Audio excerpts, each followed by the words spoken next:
have no idea what to talk about. I'm gonna be honest.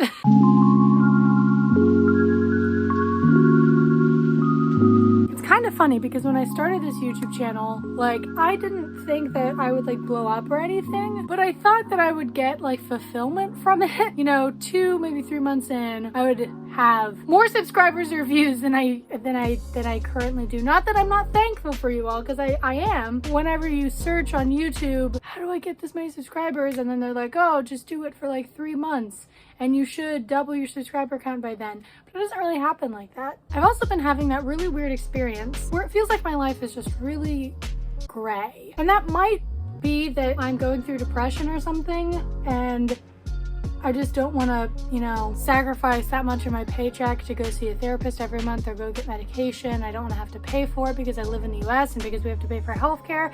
And yes, that's screwed up. Oh my gosh. I cannot tell you how shocked I was when online, and there was probably like a British commenter on one of these things where we're talking about healthcare, and they were like, oh, the NHS just pays for that. And I was like, wait, what's the NHS? The National Healthcare Society. Their counseling is free. I cannot imagine. I cannot imagine. That is probably one of the worst things about America. I also took a political quiz, and apparently I am a democratic socialist. I grew up in a very like conservative family, so saying that you're a democratic socialist is sort of saying that you're like an evil communist to them. So I have mixed feelings. On one hand, I'm like, yeah, that's really what I believe. And on the other hand, I'm like, yeah, but am I evil though? But I'm not evil, but I don't see other people who believe the same things as me as evil. So I don't know what this insecurity is. I was scrolling through TikTok today, and I came across a TikTok where a girl was talking about how she had body dysmorphia after losing a bunch of weight, which I relate to because I lost a bunch of weight pretty recently. And nothing prepares you for feeling exactly the same on the inside when you've completely transformed your outside. Whenever you go on a weight loss journey, you sort of set a goal for yourself. Some people are reasonable and they're like, okay, so this is probably the weight that my body will be most comfortable at, so let's just stop here. And that's great. I'm healthy. My doctor says I'm healthy. I think I'm healthy. I'm active. Awesome. But then there are those of us who see like these really skinny, you know, edited Instagram photos of these girls with like killer bodies where they both look muscular and dainty at the same time, like toned but not big. A year of, you know, going through a calorie deficit, of working out pretty regularly, you just sort of don't want to do it anymore after that, which is why so many people regain the weight. And that's basically what I've been struggling with. That is what I have been stressing about casually. I feel like I've just lost my motivation for a lot of things, which apparently is very natural. And even though I am very liberal in my political opinions, and I do think that the idea of a universal basic income would be cool, I don't know how we would get there. I haven't researched it. I'm uneducated on that, but I think the idea of it is nice, as I imagine everyone would think the idea of that is nice. What concerns me is my own experience with how I would react to a universal basic income. Like, I just don't think I would work. I feel like I'm not supposed to admit to feeling that way, and maybe it would completely change the system. I definitely don't think that how our government works and how the economy is right now, I definitely do not think we are doing it right, but I also don't know if a universal basic income would make that right. I mean, I have opinions. I just struggle to keep the opinions because everyone is so convincing, and you can pretty much argue anything and get anywhere with anything. And that's how cults exist. Using logic to argue something illogical, surprisingly easy. That is my very uneducated theory. That is an opinion in and of itself. It's not fact. How could it be fact? Does fact even exist? Does truth exist? I don't think it does. Well, actually, I think it does, but I don't think we know about it. All of this was brought on by me sort of grappling with, well, does God really exist? I think God exists, but I think that he exists. I don't even think it's a he. I don't even know if God is a he. What, like, then again, I could very easily see this all being an accident because life is insane. Life is crazy. It doesn't make sense for me to think that all of this is an accident because I think everything has meaning. I also think that's a part of my personality. Like, that's just a core part of my being, is that everything has meaning. And, you know, like, that's sort of why I've struggled to pick up casual hobbies. You know, like, why make YouTube videos for fun when you could make them to reach as many people as possible and make a bunch of friends and have a community?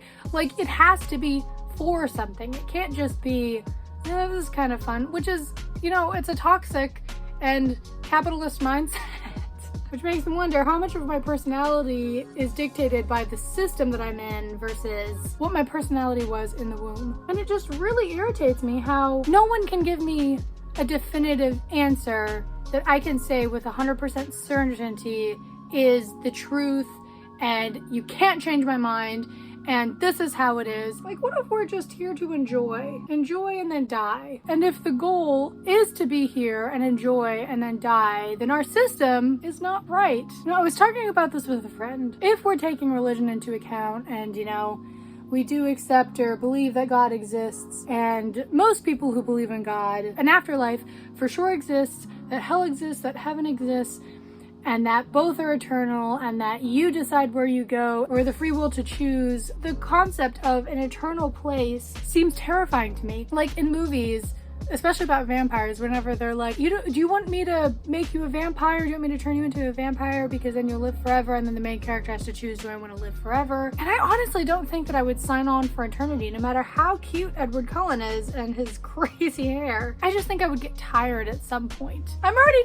tired. I'm 23 and I'm tired. And even though I'm only 23, I feel like I'm over the hill. Isn't that insane? I feel like next year I'm gonna turn 30 and that's gonna be it. I'm gonna die. And that's not even old. Like, what is this? When you apply the concept of an eternal life to heaven, it really took a long time for me to see it, but that's kind of terrifying to me. The concept that my soul would be eternal. I would never get a break. I would never get a rest. It would be eternity of being conscious.